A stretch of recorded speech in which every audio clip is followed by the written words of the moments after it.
ucapkan selamat pagi kepada jemaat GBI Yerusalem dan GBI Mangga II. Kita bersyukur kepada Tuhan bahwa kita ada hari ini, itu bukan karena kekuatan kita, itu bukan karena hebat kita, itu semua karena kemurahan Tuhan dalam kehidupan kita. Bapa, kami bersyukur Tuhan buat kemurahan Tuhan, lawatan Tuhan dalam kehidupan kami. Kami menyadari bahwa kami adalah orang yang lemah, tapi kami percaya bahwa kami punya Tuhan yang dahsyat, punya Tuhan yang hebat dalam kehidupan kami. Tuhan berkati ibadah kami pada pagi hari ini, dari awal pertengahan hingga berakhirnya kami menyerahkan ke dalam tangan-Mu. Dalam nama Tuhan Yesus Kristus kami berdoa. Amin.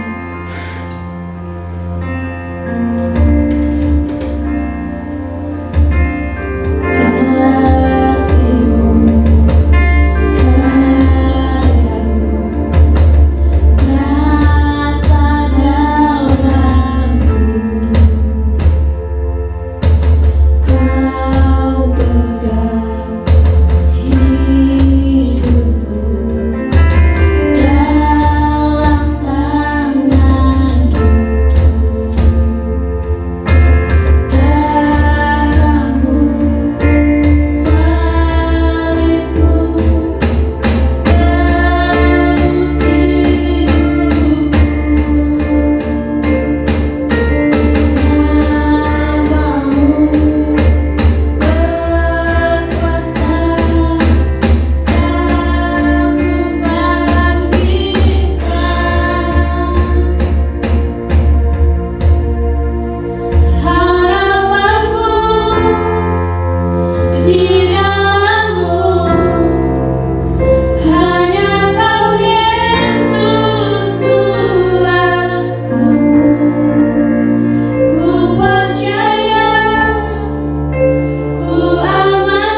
disampaikan oleh hambanya, kita akan menaikkan pujian Bukti Kebesaran-Mu.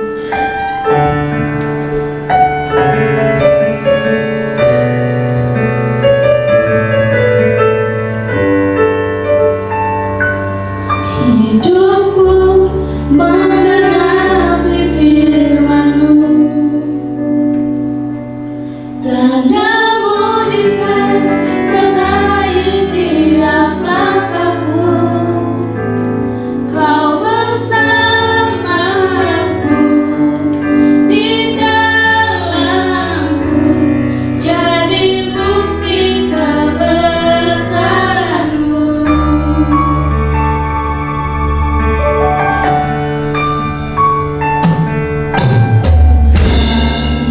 Kau sempurna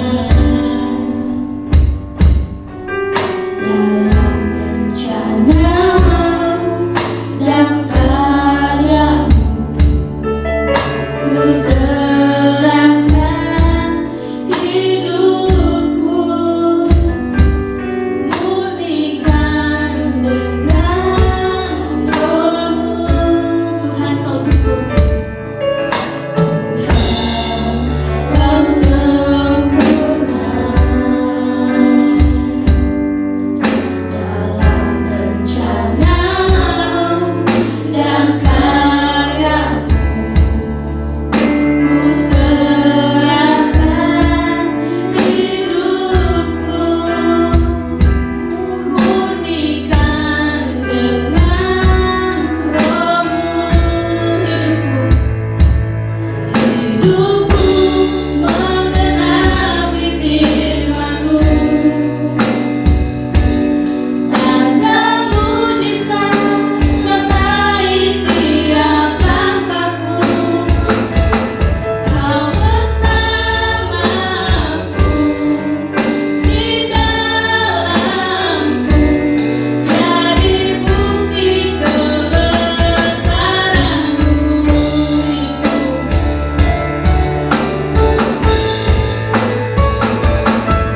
Hidupku menggenapi firman-Mu,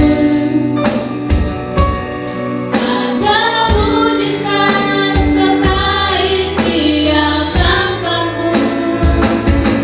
Kau bersamaku di dalamku, jadi bukti kebesaran-Mu. Kau bersamaku di dalamku, jadi bukti kebesaran-Mu. Saya serahkan kepada hambanya untuk menyampaikan firman Tuhan.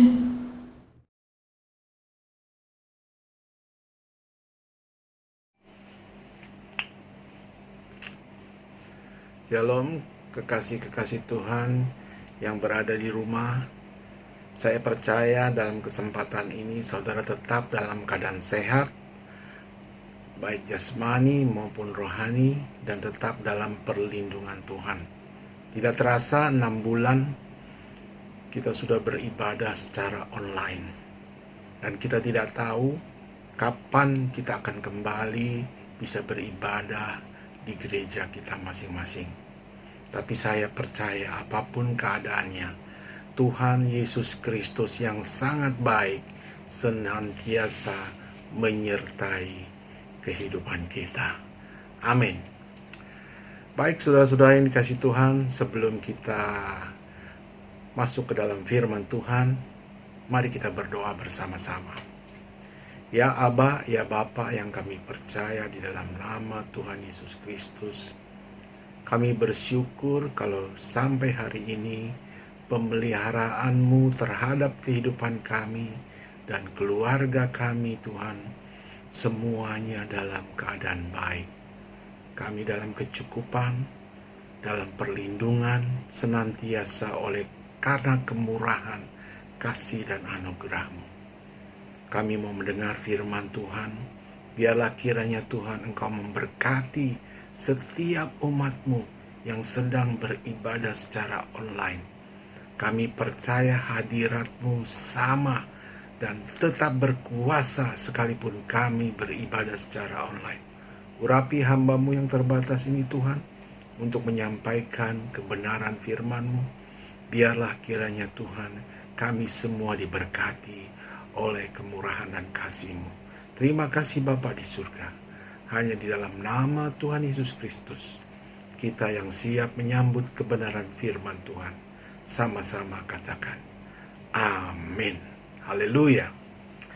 Saudara-saudari yang dikasihi dalam Tuhan, di minggu kedua Agustus ini, dan di dalam bulan Agustus ini, kita membicarakan, gereja kita membicarakan satu tema, yaitu merdeka dalam keselamatan.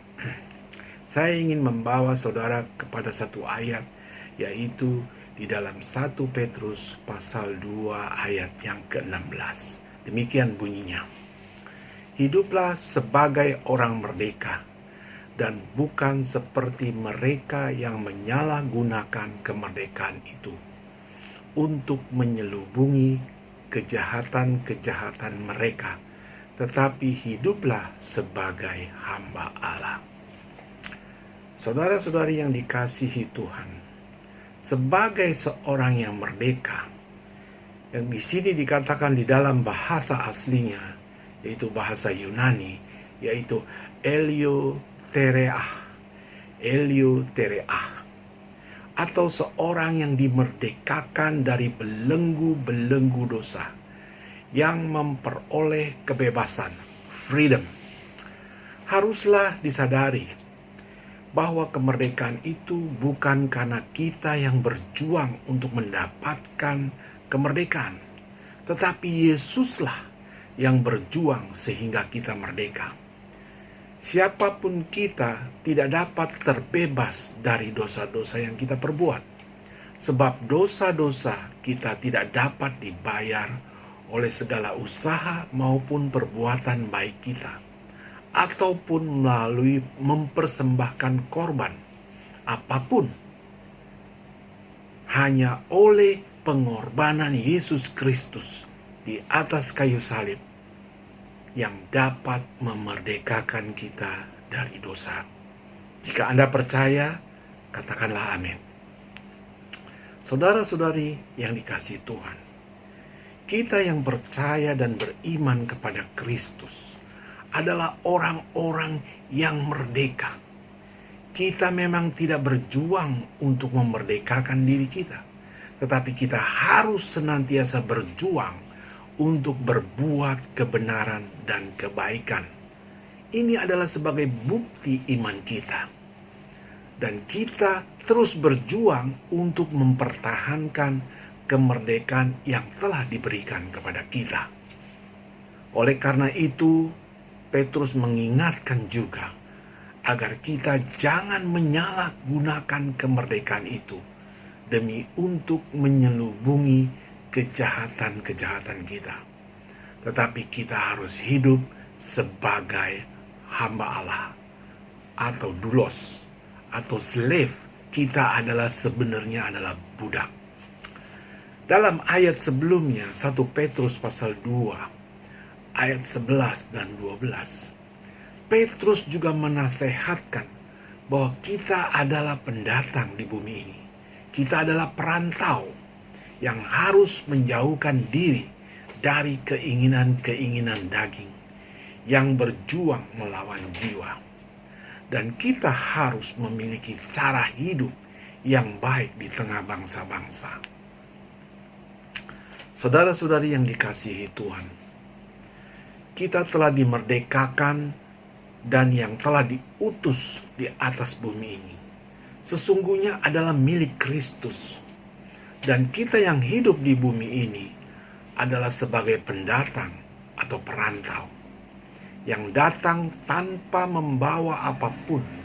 Kita hanya membawa tubuh, jiwa, dan roh. Bahkan sehelai benang pun kita tidak membawanya. Yang diberikan oleh Tuhan adalah tubuh, jiwa, dan roh, yang diberikan oleh Dia dan menjadi milik kita. Dan satu saat nanti kita akan kembali hanya membawa tubuh, jiwa, dan roh kita saja yang diambil kembali. Jadi saudara-saudara yang dikasihi Tuhan, kita harus menyadari dan mengerti bahwa saat kita datang maupun saat kita pergi dari bumi ini, tidak ada satupun yang dapat kita bawa selain daripada tubuh, jiwa, dan roh kita sendiri. Apapun yang kita peroleh di bumi ini, baik itu harta, baik itu jabatan, baik itu titel maupun ilmu pengetahuan, bahkan suami kita, istri kita, anak kita, mantu, cucu-cucu, cicit-cicit, semuanya tidak dapat kita bawa. Sebab Tuhan Yesus hanya mau tubuh, jiwa, dan roh diri kita sendiri. Dengan catatan, jika selama kita hidup di bumi ini, kita telah kenal baik oleh Dia. Maksud saya, jika selama kita hidup di bumi ini, kita telah dikenal baik oleh Dia. Sekali lagi saya ulangi, Tuhan Yesus hanya membutuhkan dan mau mengambil tubuh, jiwa, dan roh kita saja. Dia tidak membutuhkan harta kita, Dia tidak membutuhkan kepintaran kita, dan sebagainya. Karena yang menjadi milik Yesus adalah tubuh, jiwa, dan roh kita. Oleh karena itu, saudara-saudari yang dikasihi dalam Tuhan, karena Yesus yang menginginkan tubuh, jiwa, dan roh kita, dengan catatan, jika selama kita hidup di bumi ini, kita dikenal dengan baik oleh Dia. Saudara-saudari yang dikasihi Tuhan, sebab ada firman-Nya yang tertulis di dalam Matius pasal 7 ayat 23 yang mengatakan, pada waktu itulah aku akan berterus terang kepada mereka dan berkata, aku tidak pernah mengenal kamu. Nyalah daripadaku, kamu sekalian pembuat kejahatan. Berarti di sini kita harus dikenali oleh Tuhan selama kita hidup di bumi. Sehingga pada saatnya nanti Tuhan mau menerima tubuh, jiwa, dan roh kita. Dan Dia mengatakan, aku mengenal engkau anakku. Jangan sampai Tuhan tidak mengenal kita. Itu yang terpenting. Nah, oleh karena itu, saudara-saudari yang dikasihi Tuhan, kita yang sudah dimerdekakan sebagai pendatang di bumi ini, harus berusaha dikenali oleh Kristus Yesus.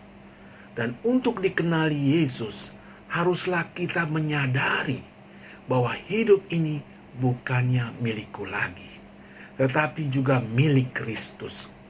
Kita harus membangun hubungan pribadi yang benar dan intim dengan Kristus, agar pengenalan akan Dia terus bertambah. Jadi bukan hanya sekedar kita mampu melayani pelayanannya di segala bidang. Memang itu baik, saudara-saudari. Tetapi yang terpenting adalah Dia, Tuhan Yesus Kristus, mengenal diri kita. Seperti Musa yang dikenal oleh Allah, seperti Daud yang dikenal oleh Allah, Yeremia, Hosea yang dikenal oleh Allah. Dan inilah yang terpenting yang harus kita capai selama kita masih hidup di bumi ini. Sampai Tuhan berkata di dalam hati kita, hai anakku Frankie, hai anakku Susan, hai anakku Mega, hai anakku Englin, hai anakku Angel, Lince, Lina, Yuli, Anggi, Renos, Chris, aku mengenal Engkau. Haleluya. Jadi saudara-saudari yang dikasihi dalam Tuhan, Petrus mengingatkan bahwa sebagai pendatang dan perantau yang telah dimerdekakan, janganlah kita menyalahgunakan kemerdekaan itu.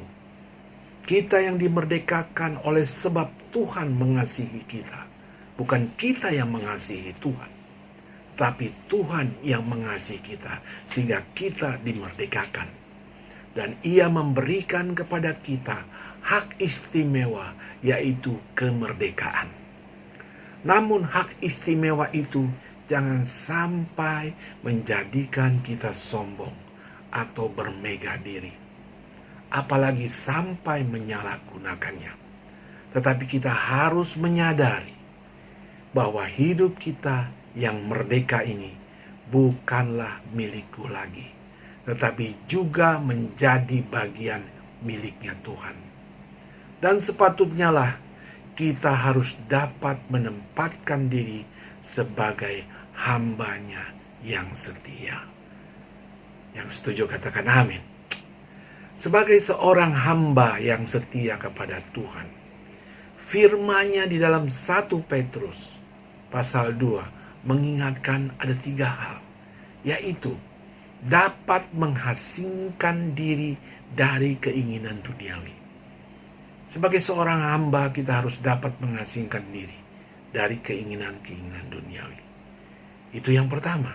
Yang kedua, sebagai seorang hamba harus memiliki penundukan diri kepada Allah maupun kepada lembaga-lembaga manusia.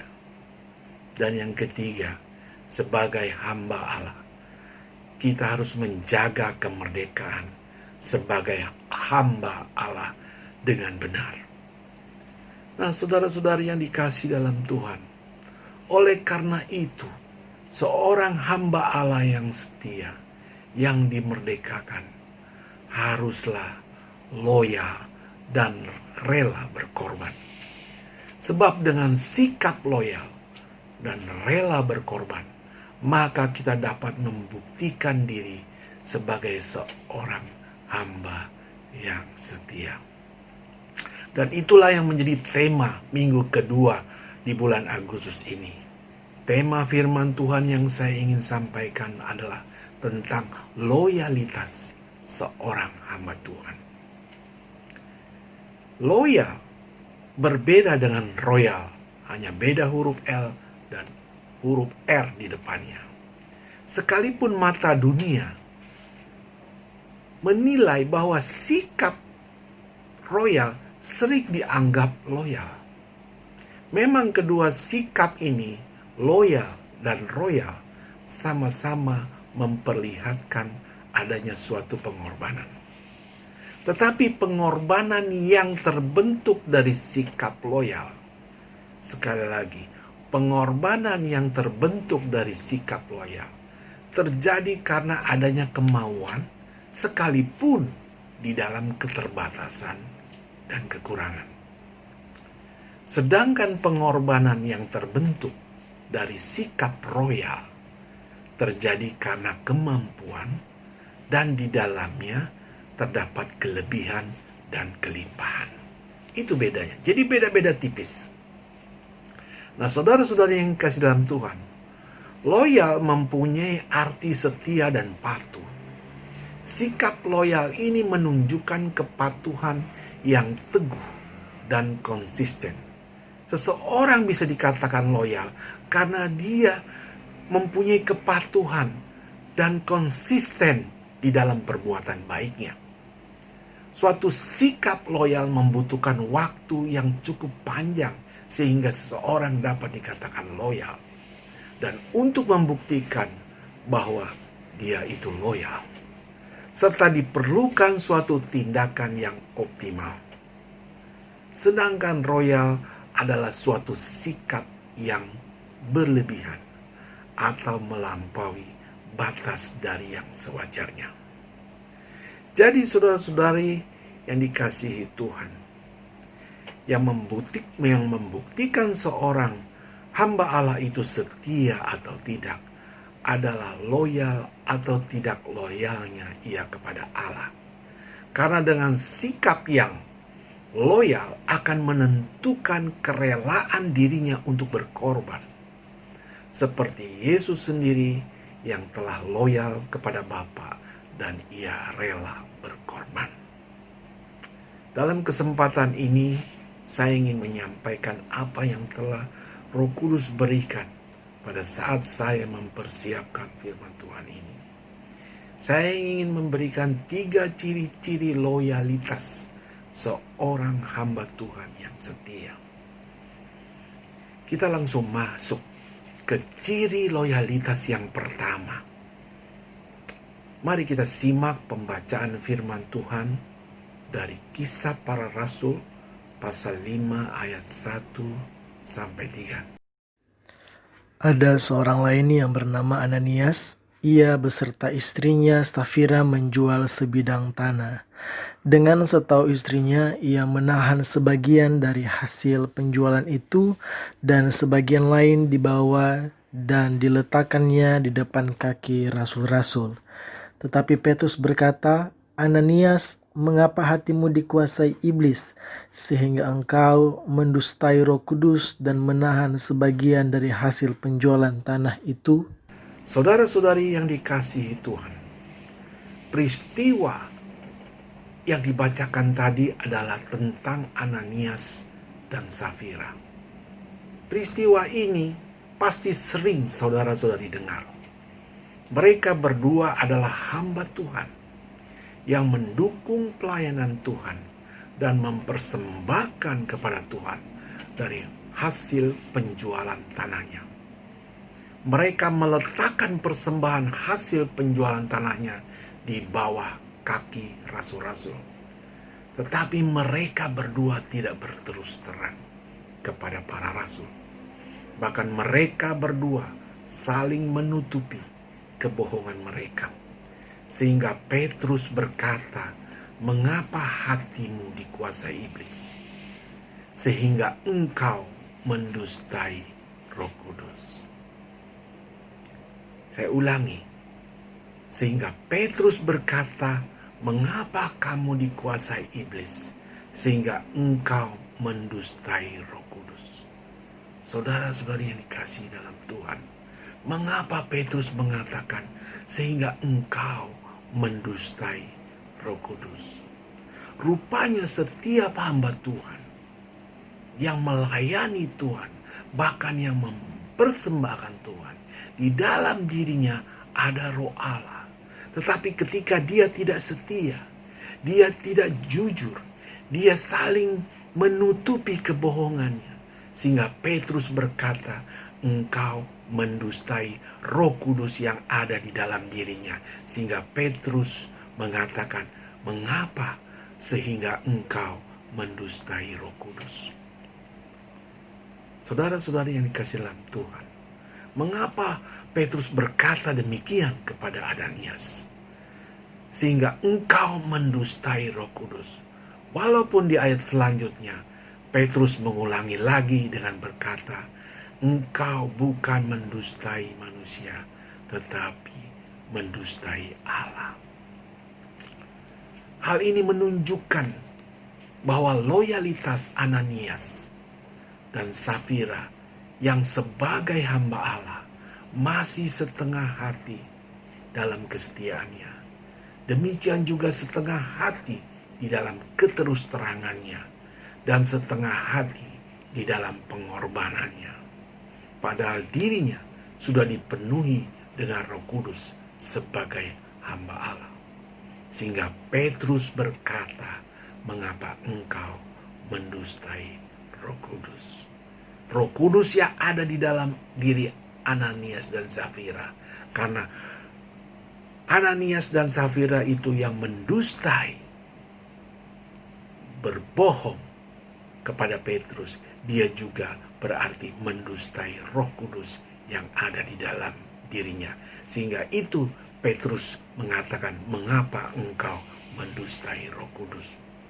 Dari peristiwa ini kita harus menyadari, saudara-saudari, bahwa sebagai hamba Allah yang sudah dimerdekakan, janganlah melakukan kebohongan atau berdusta ataupun melakukan kecurangan-kecurangan yang mementingkan kenikmatan sendiri. Tetapi sebagai hamba Allah yang setia, haruslah segenap hati, jujur, dan bersih. Saya katakan sekali lagi, sebagai hamba Allah yang setia, haruslah segenap hati, jujur, dan bersih. Jadi, ciri loyalitas yang pertama adalah jujur. Kalau saudara sedang menyaksikan atau sedang beribadah online bersama kami ini, bersama keluarga, katakan sebelah kiri kananmu, kamu harus jujur ya. Kamu juga ya. Begitu.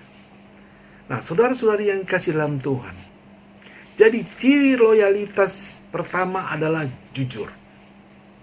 Itulah bukti bahwa dia adalah seorang hamba Tuhan yang setia. Sebagai hamba Allah yang memiliki kejujuran, sekalipun perbuatannya mendatangkan kenikmatan. Saya ulangi sekali lagi. Sebagai hamba Allah yang tidak memiliki kejujuran, sekalipun perbuatannya mendatangkan kenikmatan bagi dirinya, maka penderitaan akan selalu mengikutinya. Tetapi seorang hamba Allah yang memiliki kejujuran, sekalipun penderitaan selalu yang dialaminya, tetapi kebahagiaan pasti akan menjadi bagiannya. Saya ulangi sekali lagi, supaya kita semua jelas. Seorang hamba Allah yang tidak memiliki kejujuran, sekalipun perbuatannya mendatangkan kenikmatan bagi dirinya, maka penderitaan akan selalu mengikutinya. Tetapi seorang hamba Allah yang memiliki kejujuran, sekalipun penderitaan selalu dialaminya, tetapi kebahagiaan pasti akan menjadi bagiannya. Yang setuju katakan amin. Saya ingin memberi contoh. Ada 2 orang karyawan outsourcing.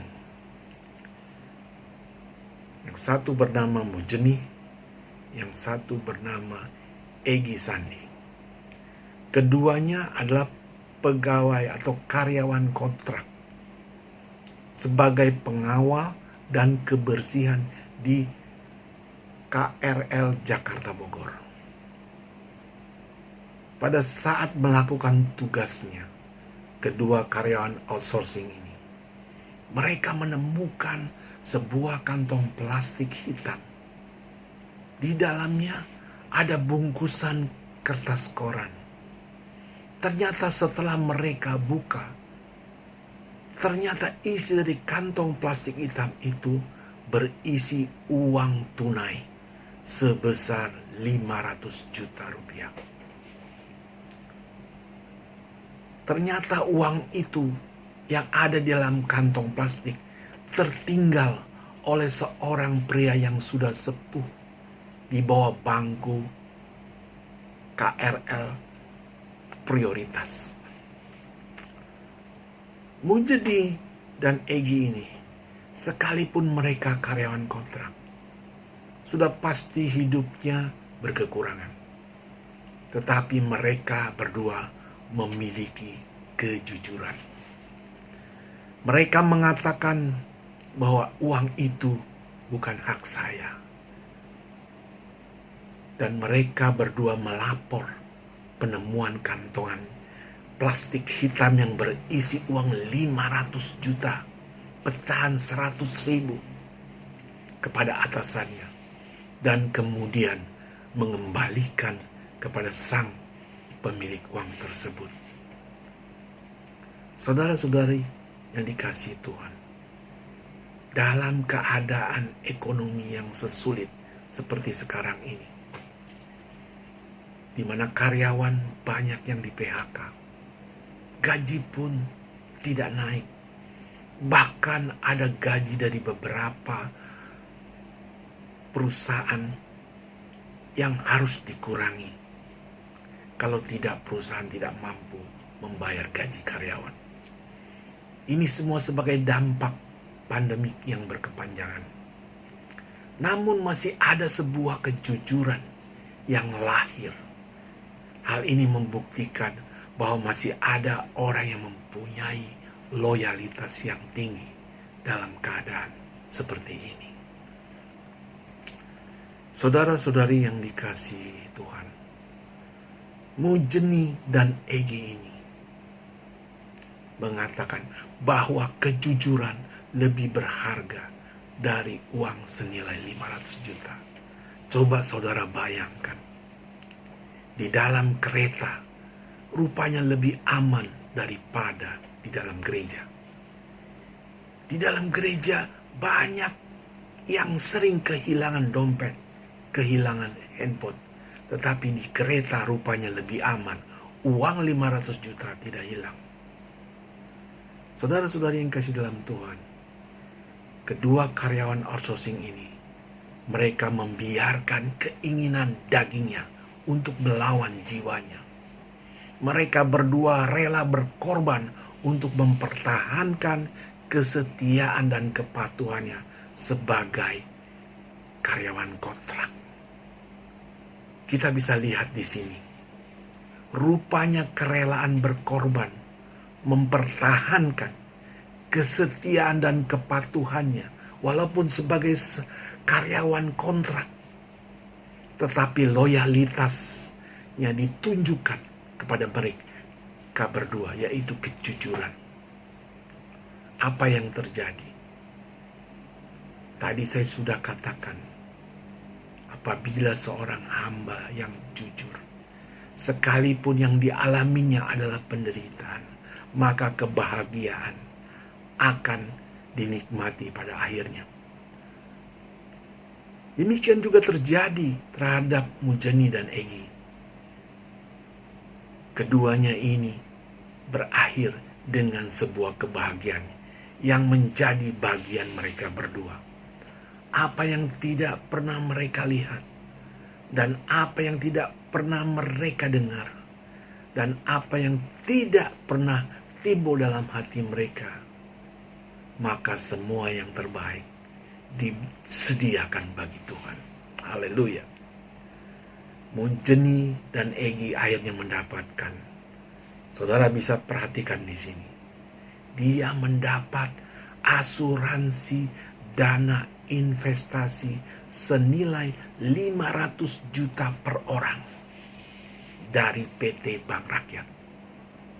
Kemudian dia mendapat lagi asuransi jiwa, uang pertanggungan senilai 500 juta per orang dari PT Bank Mandiri. Jadi dari Bank Rakyat 500 juta per orang, dari Bank Mandiri 500 juta per orang mendapat asuransi. Berarti satu orang sudah mendapat jaminan asuransi jiwa senilai 1 miliar. Apalagi yang didapat? Asuransi kesehatan, rawat inap dengan nilai premi 50 juta per orang. Plus jika mereka terjadi meninggal, maka penerima manfaat mendapat 100 juta plus ditambah nilai investasi. Luar biasa. Selain itu didapat juga oleh mereka berdua, mendapat kuota internet sebesar 200.000 per bulan selama 1 tahun. Serta saldo link sebesar 5 juta per orang. Dan yang terakhir, karena mereka jujur, karena mereka setia, mereka berdua diangkat sebagai karyawan tetap. Luar biasa. Itulah nilai sebuah kejujuran. Semua yang terjadi oleh karena kejujuran yang membuktikan bahwa Mujeni dan Egy Sandi memiliki loyalitas yang tinggi. Itulah ciri-ciri loyalitas yang pertama, yaitu kejujuran, yang mencerminkan kesetiaan dan kepatuhan mereka di dalam melakukan tanggung jawab tugasnya. Sehingga Menteri BUMN Erick Thohir turun tangan sendiri memberikan apresiasi kepada mereka berdua atas kejujuran, moral, dan akhlak yang baik.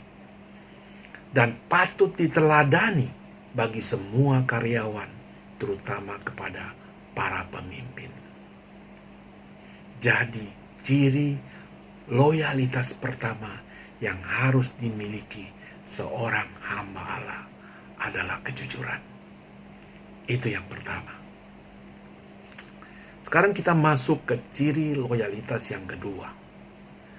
Mari kita simak pembacaan firman Tuhan dari Matius pasal 25 ayat 20 sampai dengan 26. Hamba yang menerima 5 talenta itu datang dan ia membawa laba 5 talenta. Katanya, "Tuan, 5 talenta Tuan percayakan kepadaku. Lihat, aku telah beroleh laba 5 talenta." Maka kata tuannya itu kepadanya, "Baik sekali perbuatanmu itu, hai hambaku yang baik dan setia. Engkau telah setia dalam perkara kecil, aku akan memberikan kepadamu tanggung jawab dalam perkara yang besar. Masuklah dan turutlah dalam kebahagiaan tuanmu." Lalu datanglah hamba yang menerima 2 talenta itu, katanya, "Tuan, 2 talenta Tuan percayakan kepadaku. Lihat, aku telah beroleh laba 2 talenta."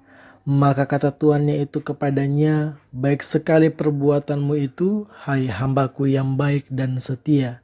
Engkau telah setia memikul tanggung jawab dalam perkara yang kecil, aku akan memberikan kepadamu tanggung jawab dalam perkara yang besar. Masuklah dan turutlah dalam kebahagiaan tuanmu." Kini datanglah juga hamba yang menerima 1 talenta itu dan berkata, "Tuan, aku tahu bahwa Tuan adalah manusia yang kejam, yang menuai di tempat di mana Tuan tidak menabur dan yang memungut dari tempat di mana Tuan tidak menanam. Karena itu aku takut dan pergi menyembunyikan talenta Tuan itu di dalam tanah. Ini, terimalah kepunyaan Tuan." Maka jawab tuannya itu, "Hai kamu, hamba yang jahat dan malas, jadi kamu sudah tahu bahwa aku menuai di tempat di mana aku tidak menabur dan memungut dari tempat di mana aku tidak menanam."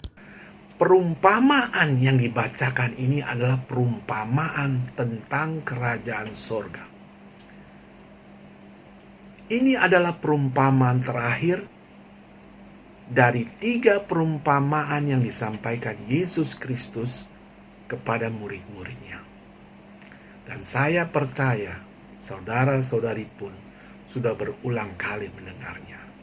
Namun dalam perumpamaan ini terdapat sebuah pesan yang sangat penting buat saudara dan saya, yang dikehendaki Yesus terhadap murid-muridnya.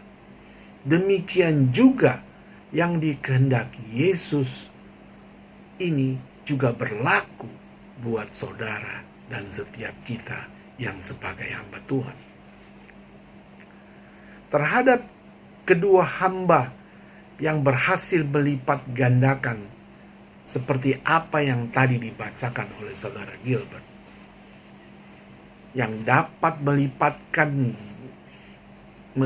gandakan talenta yang diberikan oleh tuannya, maka tuannya berkata-kata yang sama, bahwa kedua hambanya itu telah melakukan perbuatan dengan baik dan setia dalam perkara kecil.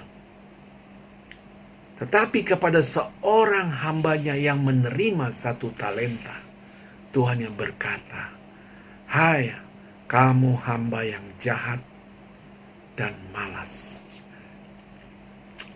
Di sini kita dapat melihat Dan kita dapat mengartikan bahwa talenta yang dimaksudkan dalam perumpamaan ini bukan saya diartikan dalam bentuk uang yang dapat beroleh laba sekali lipat atau 100%. Tetapi perumpamaan talenta yang dimaksudkan oleh Yesus ini juga berarti kemampuan diri kita yang harus beroleh kelipatan 100% juga. Dan pada saat Tuhan Yesus datang nanti, Dia mau melihat hasil kemampuan diri kita tersebut. Jadi jika talenta itu berupa uang, memperoleh laba 1 kali lipat atau 100%, maka talenta yang berupa kemampuan diri kita yang diberikan oleh Tuhan seharusnya juga memperoleh laba 1 kali lipat atau 100%. Contoh, jika talenta itu sebagai seorang pemusik, maka kita pun harus menghasilkan seorang pemusik. Jika talenta kita sebagai penyanyi, maka kita pun harus menghasilkan seorang penyanyi. Jika talenta itu sebagai seorang murid, maka kita pun harus bisa memuridkan lagi seorang buat Tuhan. Artinya Tuhan menghendaki kita menjadi hamba-Nya yang rajin dan baik, sehingga menghasilkan buah sekali lipat atau 100%. Tuhan tidak menghendaki kita menjadi hamba-Nya yang jahat dan malas. Hal inilah sesungguhnya yang dikehendaki Tuhan kepada setiap kita yang telah dimerdekakannya. Jadi saudara-saudari yang dikasihi dalam Tuhan, ciri loyalitas yang kedua adalah rajin. Sama-sama katakan rajin. Tentu rajin yang dimaksudkan di sini adalah rajin dalam perbuatan baik, bukan dalam perbuatan yang tidak baik. Dan sesungguhnya sikap rajin ini di dalam diri setiap orang sudah ada dan sudah dimiliki secara alamiah, bahkan dengan tingkat kemahiran yang tinggi. Contoh, jika seseorang yang talentanya suka menggosip, karena dia rajin penggosip setiap hari, maka dia menghasilkan penggosip lagi. Bahkan bukan 100%, mungkin bisa 300%, bahkan 1000%. Apakah itu bukan melipat gandakan hasil? Jika seorang talentanya suka hoax, membuat hoax, karena dia rajin membuat hoax, maka dia juga menghasilkan hoaker-hoaker yang baru, bahkan melebihi sekali lipat seperti dirinya. Jika seorang yang talentanya suka membuat TikTok, dan karena ia rajin membuat TikTok, maka dia juga pun menghasilkan TikToker yang baru, bahkan berlipat-lipat kali. Makanya tidak heran pengrajin TikTok di dunia ini sudah ratusan juta jumlahnya. Bahkan Amerika dan India dan mungkin negara-negara lain akan melarang TikTok. Tapi saya percaya semua yang beribadah online saat ini juga tidak ada yang ngaku rajin membuat TikTok. Haleluya. Saudara-saudari yang dikasihi Tuhan, ciri loyalitas kedua seorang hamba Tuhan adalah rajin dalam perbuatan yang baik dengan benar. Kehendak Tuhan terhadap setiap hamba-Nya adalah rajin dalam perbuatan baik dan benar, bukan pemalas dan berprasangka jahat. Sebab dengan rajin kita akan memperoleh harta yang berharga. Amsal pasal 12 ayat 27 mengatakan, orang malas tak akan menangkap buruannya, tetapi orang rajin akan memperoleh harta yang berharga. Jika kita rajin, maka membuat roh kita selalu bersemangat di dalam melayani Tuhan. Roma pasal 12 ayat 11. Janganlah kerajinanmu kendor. Kerajinan kita tidak boleh kendor.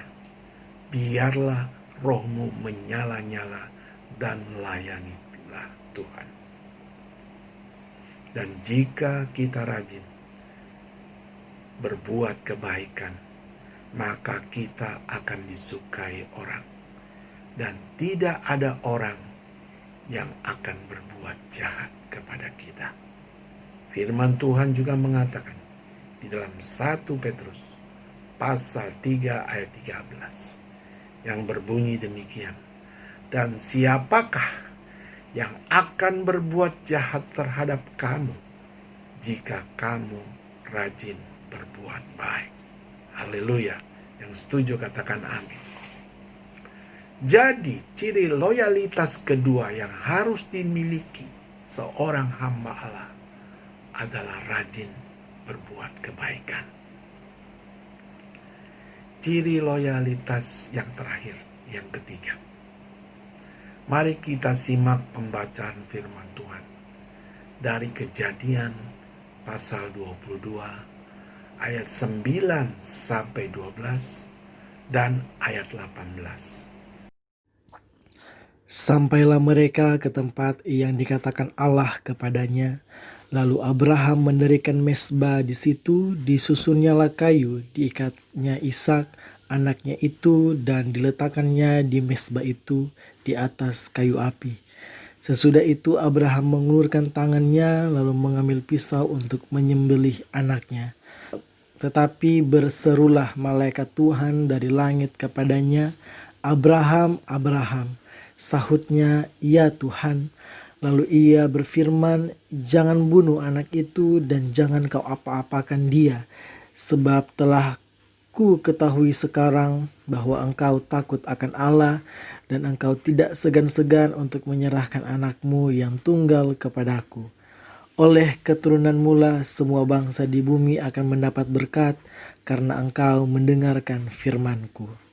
Kalau kita renungkan apa yang Abraham perbuat sebagai seorang hamba Allah terhadap anaknya Ishak di dalam memenuhi permintaan Allah, adalah suatu peristiwa yang sangat bersejarah, bahkan yang terbesar yang pernah manusia lakukan kepada Tuhan.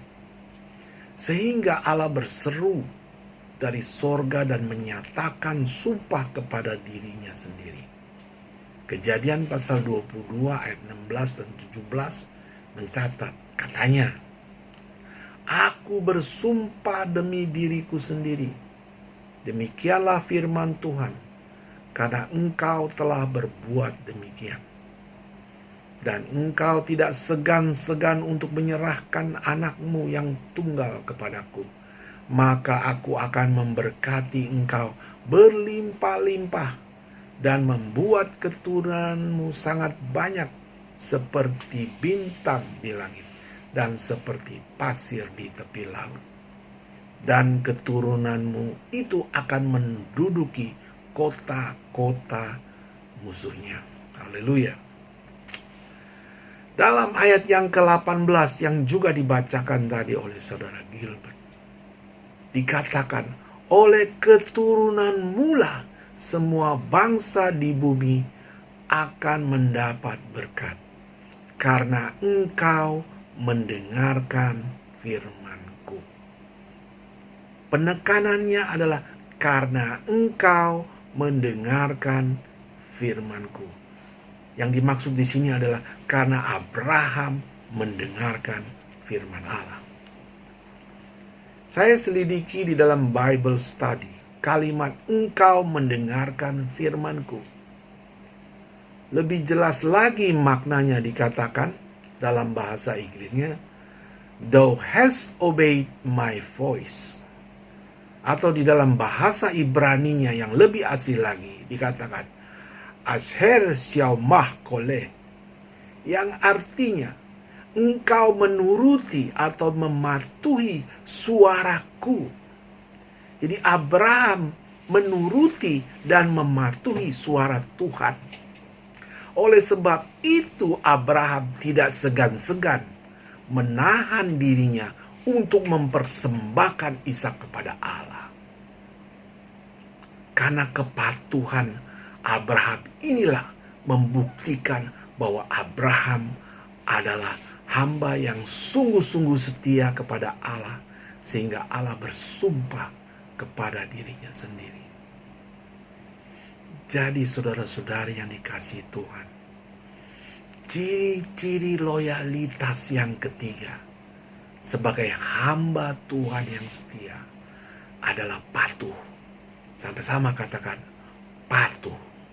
Jadi yang pertama adalah jujur, yang kedua adalah rajin, dan yang ketiga adalah patuh.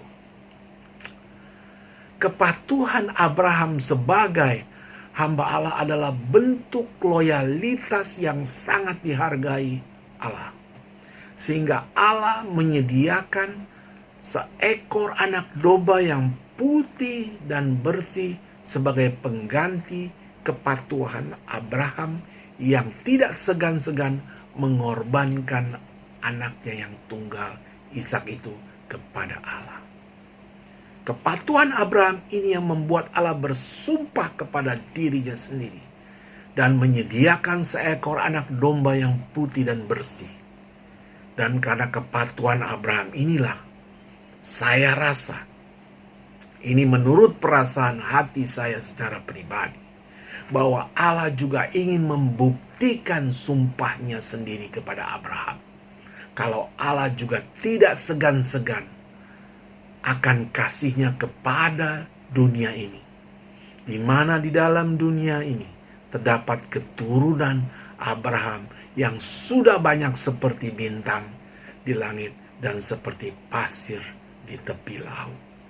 Sehingga Allah mengaruniakan anaknya yang tunggal, yaitu Yesus Kristus, supaya barang siapa yang percaya kepadanya tidak akan binasa, melainkan beroleh hidup yang kekal. Saudara-saudari yang dikasihi dalam Tuhan, sebab anak domba yang putih dan bersih yang disediakan Allah sebagai pengganti Ishak sesungguhnya adalah anak domba Allah yang hidup, yaitu Yesus Kristus Tuhan, yang tanpa noda dan tanpa celah, yang dikorbankan untuk menggantikan dan menebus serta membayar lunas dosa-dosa manusia, termasuk saudara dan saya. Jadi saudara-saudara yang dikasihi dalam Tuhan, jika kita mengakui dan telah menyerahkan diri sebagai hamba Tuhan, maka sebagai hamba kita harus patuh kepada Tuhan. Jikalau angin dan danau yang bukan hambanya saja patuh kepada Tuhan, masa kita yang mengaku sebagai hamba Tuhan tidak mau patuh kepadanya? Kepatuhan satu orang akan membuat semua orang menjadi benar. Tetapi ketidakpatuhan satu orang akan membuat semua orang menjadi berdosa. Yesus telah patuh kepada Bapa di surga. Oleh karenanya kita semua dibenarkan. Abraham patuh kepada perintah Allah. Oleh karenanya semua bangsa di bumi mendapat berkat. Demikian juga jika kita patuh sebagai hamba Kristus, maka saya percaya oleh karena kepatuhan kita, seisi rumah kita akan diselamatkannya. Yang setuju katakan amin. Saudara-saudari yang dikasihi dalam Tuhan, Jadi jangan sia-siakan sisa hidup kita yang sangat singkat sebagai hamba Allah ini. Milikilah loyalitas agar kita menjadi hamba Tuhan yang setia, yang tidak setengah hati, tetapi sepenuh hati. Sehingga kita dikenal Tuhan. Itulah yang penting. Saudara dan saya, selama kita masih hidup, dikenal oleh Tuhan. Hiduplah senantiasa jujur. Hiduplah senantiasa rajin. Hiduplah senantiasa patuh di dalam kebenaran firman-Nya. Maka pada suatu hari nanti, Dia akan berkata kepada kita, "Baik sekali perbuatanmu, hai hambaku yang baik dan setia. Engkau telah setia dalam perkara kecil. Aku akan memberikan kepadamu tanggung jawab dalam perkara yang besar. Masuklah dan turutlah dalam kebahagiaanku." Haleluya. Demikianlah firman Tuhan. Semoga memberkati saudara-saudari yang ada di rumah. Tetap percaya bahwa kita akan menjadi pemenang. Dan bahkan lebih dari pemenang. Kita akan bisa melewati badai ini. Saya percaya Tuhan tetap memelihara saudara. Haleluya. Tuhan Yesus memberkati. Sampai bertemu di lain bulan. Haleluya. Amin.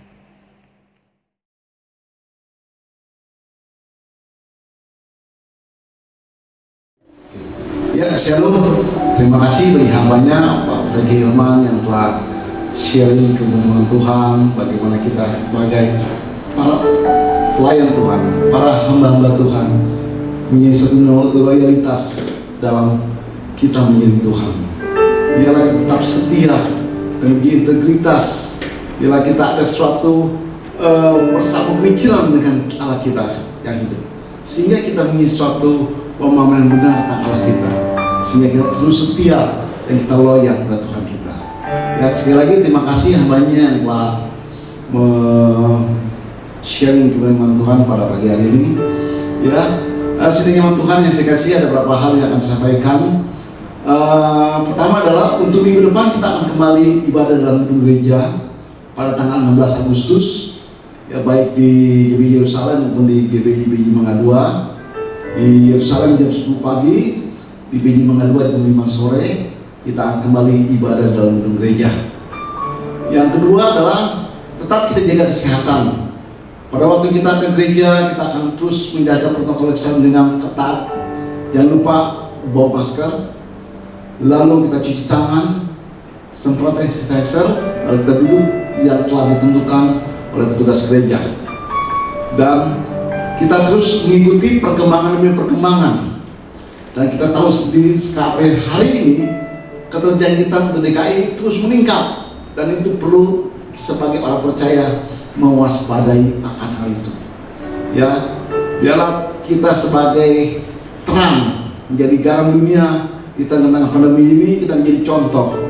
Pakai masker kemanapun, kita jaga jarak, pola hidup sehat yang bersih, sehingga orang lain bisa melihat ada satu perbedaan bahwa kita benar-benar mengikuti protokol kesehatan. Oke, kita akan ketemu lagi dalam ibadah raya untuk minggu depan di gedung gereja. Mari kita akan masuk dalam doa syafaat. Kita akan sebuah lagu bagi bangsa ini sebelum kita mendoakan bagi bangsa ini.